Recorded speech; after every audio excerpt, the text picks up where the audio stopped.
Magic the Gathering cards are often overlooked because they may not have flashy abilities, or high power and toughness.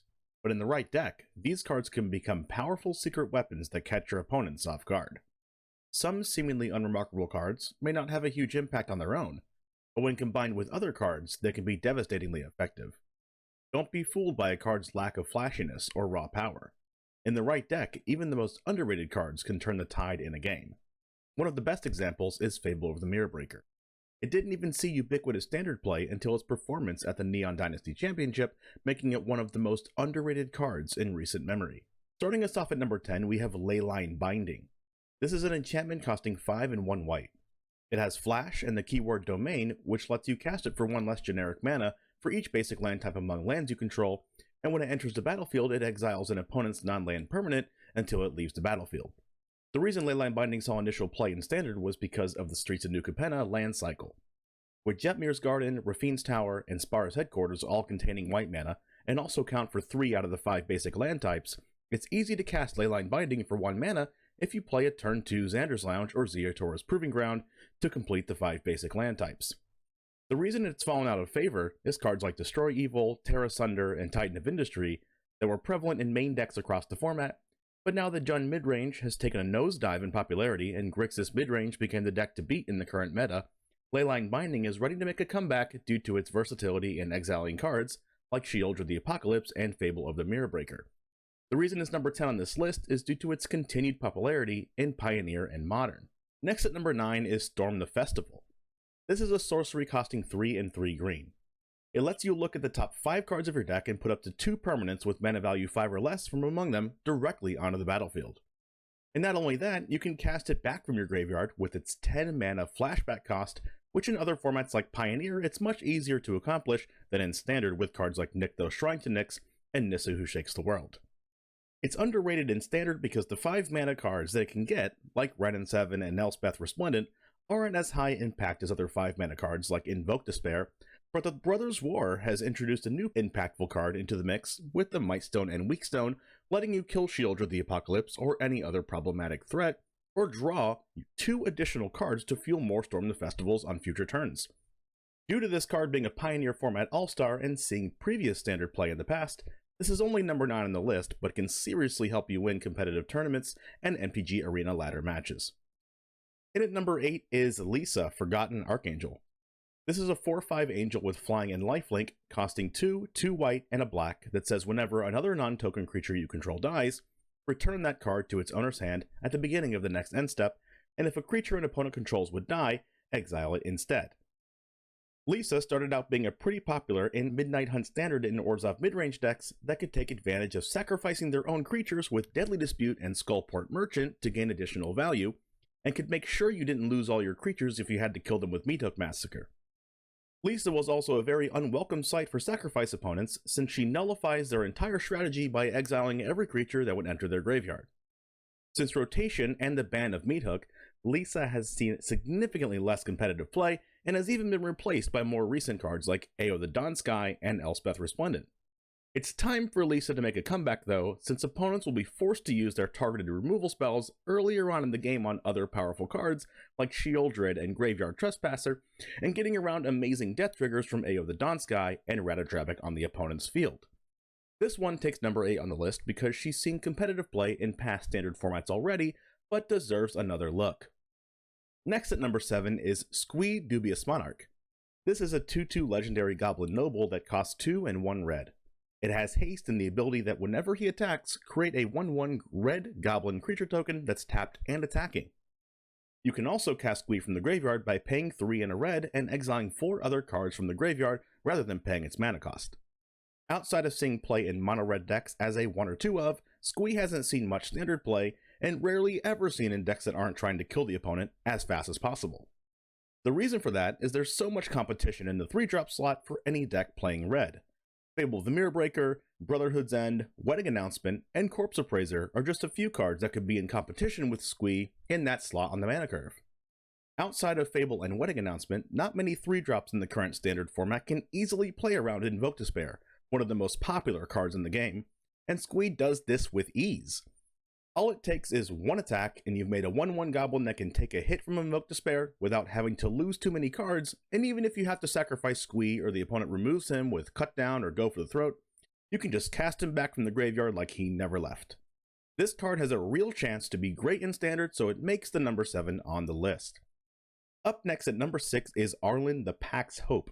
This is a 4 loyalty planeswalker with Daybound, and her +1 says until your next turn, you may cast creatures as though they had flash, and each creature you control enters the battlefield with an additional +1/+1 counter on it.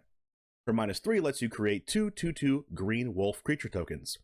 If the turn player didn't cast a spell during their turn and it flips to night, she turns into Arlen the Moon's Fury, which lets you +2 to add a red and green mana, or 0 her to become a 5/5 werewolf creature with trample, indestructible, and haste. The reason Arlen fell out of favor in the previous Standard was due to Werewolf Pack Leader rotating out of the format, but Arlen doesn't have to be a werewolves card. She can be a great standalone card by herself too. One major problem for Gruul and Naya decks is that they lack blue mana for counterspells and lack black mana for targeted discard to get rid of an opponent's sweeper like Farewell and Depopulate.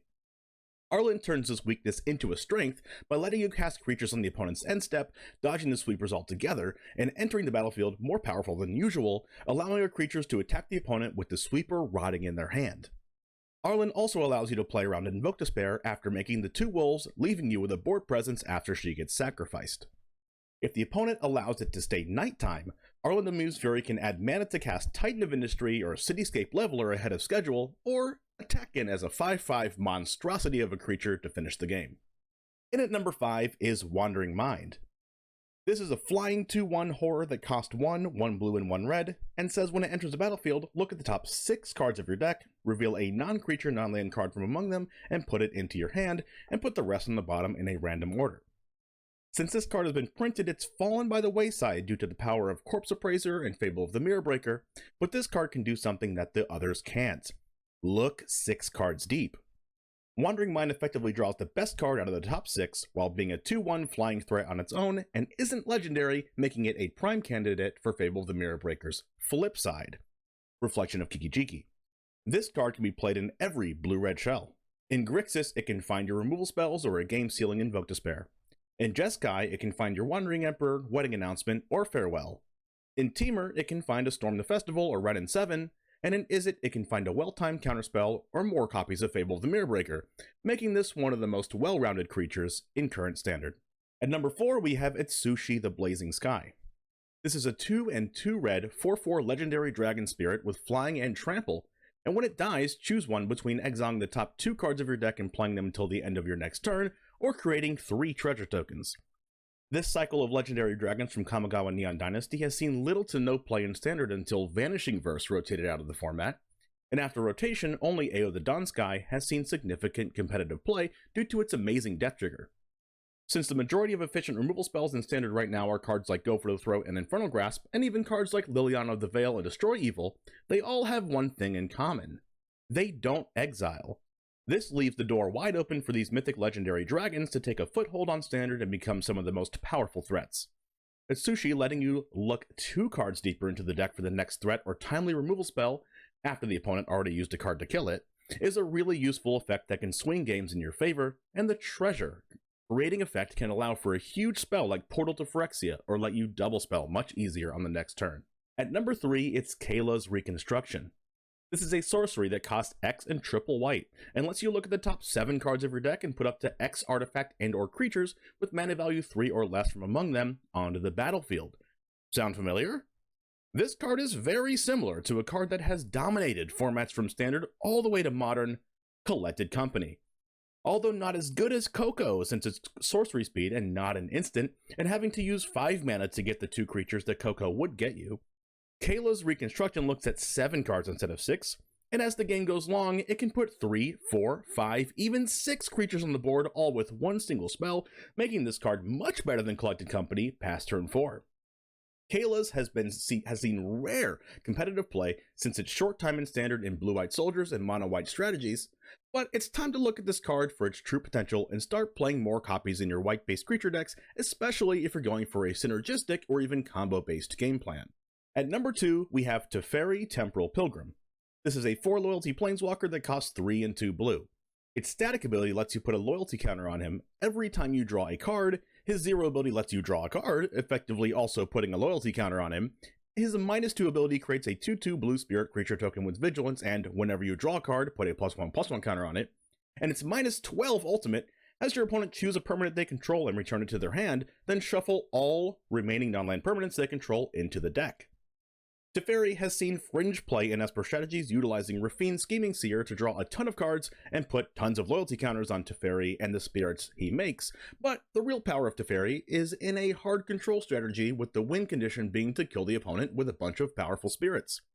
The awesome part about Teferi is that he gains a loyalty counter even when you draw for turn, allowing you to use the -2 ability as soon as you play him and use it again at the start of your next turn with no downside whatsoever. Sooner or later, your opponent will have to use every removal spell in their deck on your spirits, and then you start to run away with the game with cards like Silver Scrutiny, Invoke Despair, or Sanctuary Warden that allow you to draw extra cards to keep pumping out more spirits. Given the proper setup and control shell, Teferi can really get out of hand, and surprisingly isn't seeing too much standard play yet, which is why this is number 2 on the underrated list. And at number 1, we have Drag to the Bottom. This is a sorcery with mana cost 2 and 2 black. It says that each creature gets -X/-X until end of turn, where X is 1 plus the number of basic land types among lands you control. As we've said before with Leyline Binding, it is trivially easy to play black-based 3-color lands in your deck with all the basic land types you need. And even better, most of the 3-color lands currently in Standard are swamps, which are Rafine's Tower, Zeator's Proving Ground, and Xander's Lounge, making this one of the easiest domain payoffs to use effectively. This card, with only one of the lands on the battlefield, already does -4/-4. In past Standard formats, cards with a similar effect such as Languish and Crippling Fear have been format all-stars, and Drag to the Bottom could be even better than Languish with the right land setup. Creatures getting -X/-X, being able to get around indestructible and shield counters, makes this card better than cards already played in Standard like Depopulate and even Brotherhood's End at times. Even mid-range decks in current Standard can put a ton of creatures on the battlefield through Wedding Announcement, the Wandering Emperor, Fable the Mirror Breaker, and Adeline, and Drag to the Bottom might be the best card in the game at clearing those boards up. Alright, and that's the list. If you think there's any other cards we've missed, or have ideas for future videos just like this one, please let us know down in the comments.